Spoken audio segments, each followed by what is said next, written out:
Antes de proseguir con el paso 7, que es el ensamblaje, vamos a definir los componentes de las matrices. Esto en los temas anteriores lo había hecho hasta el final, pero acá hay una serie de nuevos conceptos y una complejidad adicional que es mejor discutirla en este momento para que quede claro antes del ensamblaje. Tenemos la K, que es la matriz que al final será la matriz de coeficientes del lado izquierdo del sistema de ecuaciones. Ahora en formato de 2 dimensiones, la integral sobre el área del gradiente de n transpuesta K gradiente de n por un diferencial de área. Sabemos que esto tendrá que ser una matriz de 3×3.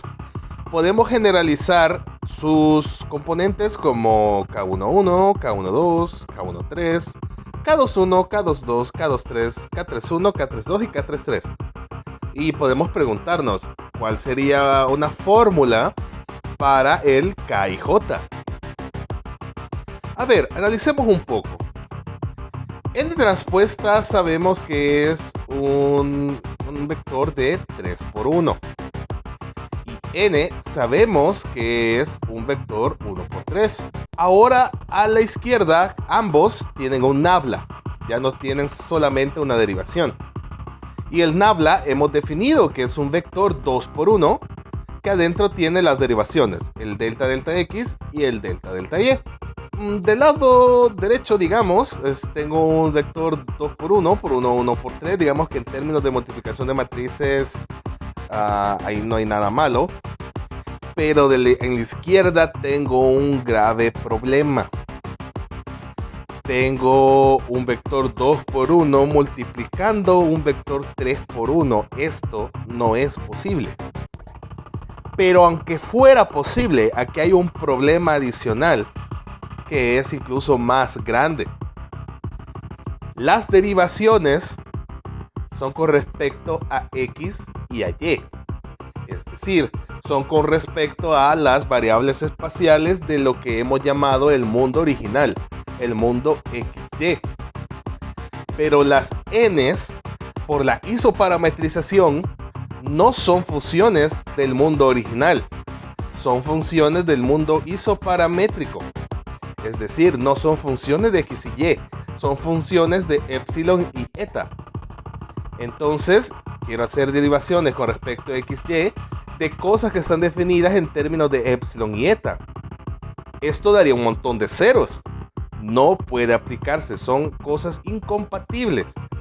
Entonces, en principio, no puedo hacer absolutamente nada con esta integral.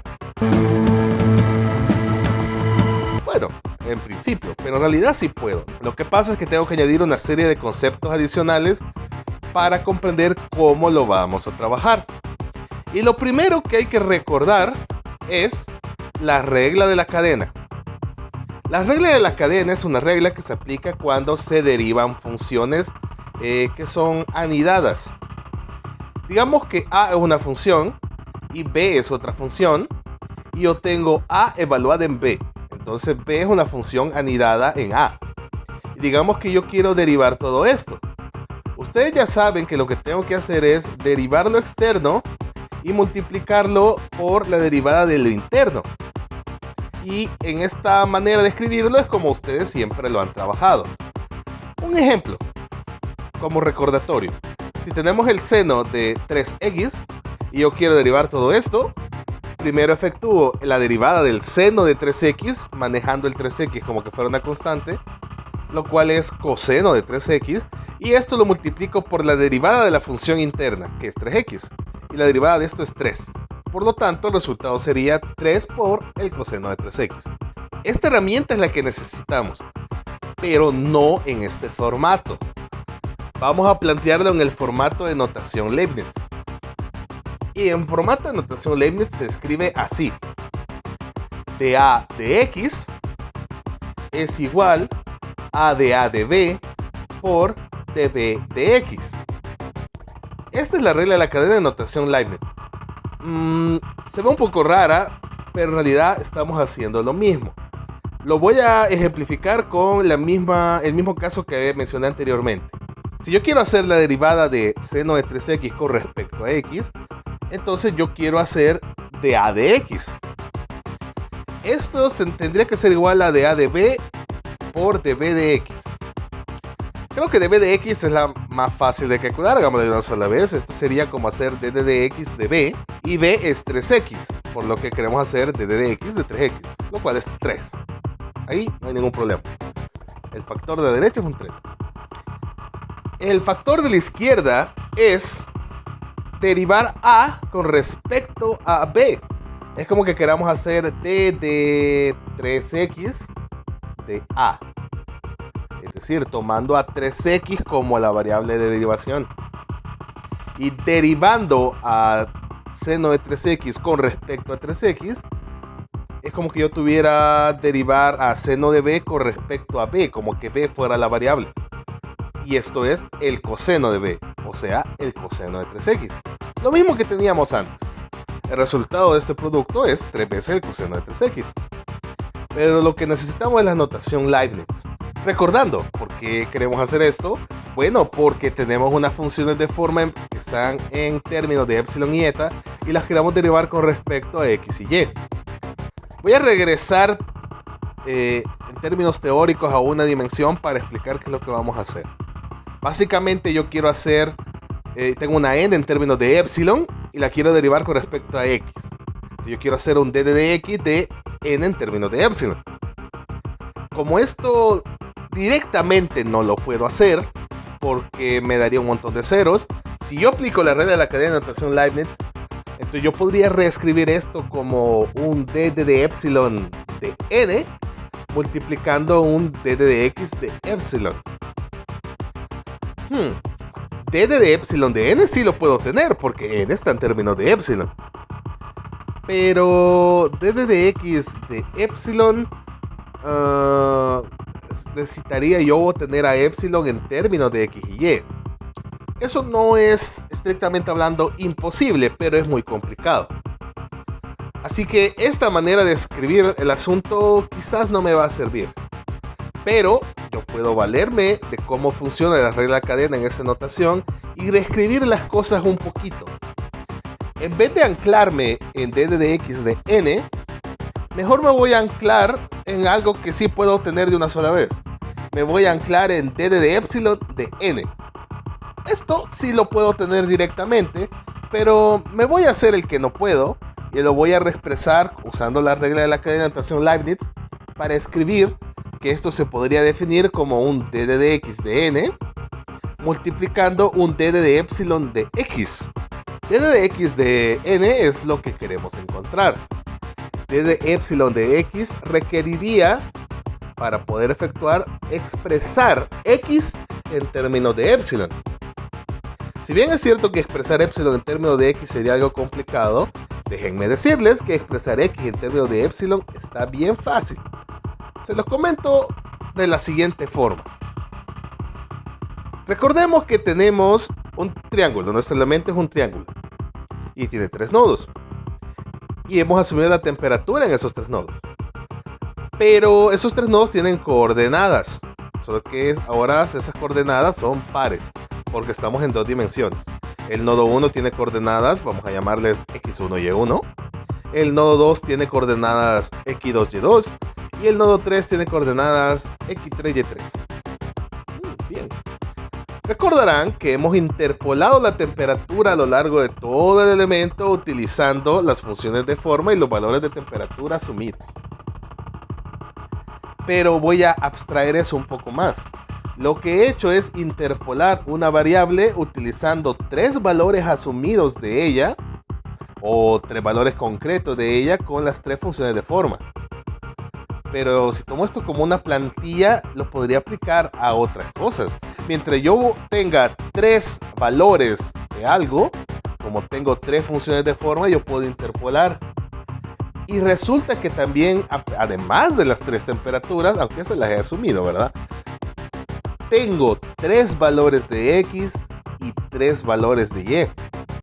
Entonces yo podría interpolar la X y podría interpolar la Y, siguiendo el mismo formato. Entonces, si yo quisiera interpolar la X, yo escribiría n1 por x1 más n2 por x2 más n3 por x3.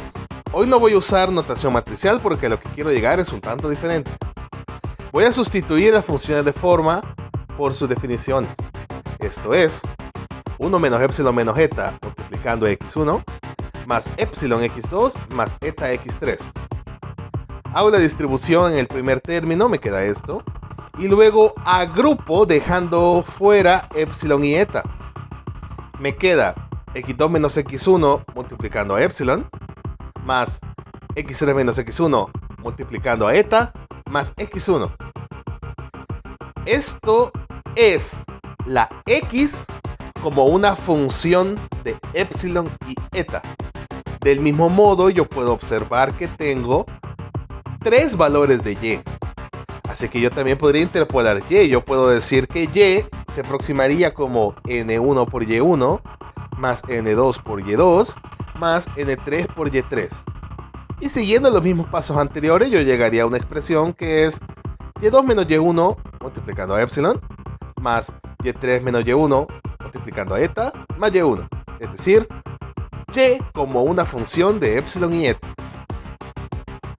que es lo que yo necesitaba. Volviendo a la notación Leibniz, yo puedo obtener d de epsilon de n, y como puedo expresar x en términos de epsilon y eta, yo puedo obtener d de epsilon de x, y lo que yo necesito es d de x de n.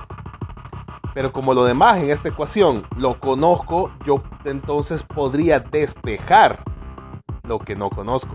Si divido toda la ecuación entre d de epsilon de x, esto podría visualizarse como que a la izquierda queda d de epsilon de x a la menos 1 multiplicando un d de epsilon de n.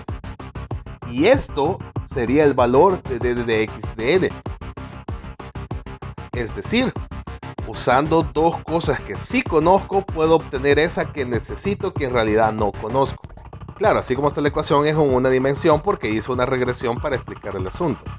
Pero expandiéndolo a lo que tenemos ahorita, en 2 dimensiones, esto mismo se escribiría como el gradiente de n, pero derivando con respecto a las coordenadas espaciales del mundo original, lo cual vamos a representar como un sub x, gradiente sub x de n, será igual a el gradiente sub epsilon, es decir, el gradiente en el mundo isoparamétrico de x, definiendo x como un vector fila que tiene las variables x y y, esto a la menos 1 multiplicando el gradiente sub epsilon de n. Repito, el gradiente sub epsilon de x es la derivación de las coordenadas espaciales del mundo original con respecto a las coordenadas espaciales del mundo isoparamétrico, que es algo que podemos obtener porque podemos expresar x y y en términos de epsilon y eta. Esto a la menos 1 multiplicando el gradiente de las n con respecto a las variables espaciales del mundo isoparamétrico, lo cual también podemos obtener porque las n están definidas en términos de epsilon y eta. El producto de estas dos cosas me va a dar el gradiente de n con respecto a la variable espacial del mundo original, que es lo que necesito para la integral que define a la k. Resumiendo rápidamente, usando la regla de la cadena de notación Leibniz, yo sé que d de epsilon de n es igual a d de x de n multiplicando d de epsilon de x. Dos de estas cosas las conozco, una no, así que despejo, tengo quedándome esta fórmula. Pero expandiendo las 2 dimensiones tengo esta de acá, y esta es la que voy a trabajar. Entonces, manos a la obra.